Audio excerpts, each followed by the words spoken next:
మరి ఉపవాసం ఎప్పుడు చెయ్యాలి? మీ ఇష్టం కాదు, శాస్త్రం నిర్ణయం చేసింది ఎప్పుడు చెయ్యాలో.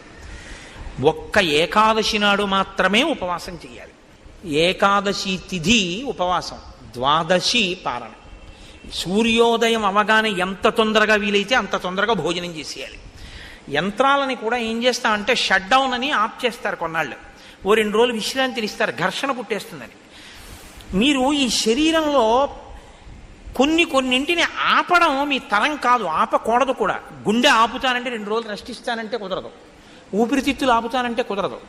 కానీ అన్ని అవయవాలకి కావలసినటువంటి రక్తాన్ని తయారు చేయడానికి, తీసుకున్న పదార్థాన్ని జీర్ణం చెయ్యడానికి ఈ వ్యవస్థ నిరంతరం పనిచేస్తుంది. నిరంతరం పనిచేసే ఈ వ్యవస్థకి విశ్రాంతినిస్తే అది మరింత సంతోషంగా పనిచేస్తుంది. ఈ శరీరానికి అన్నం ఇవ్వడం ఆపి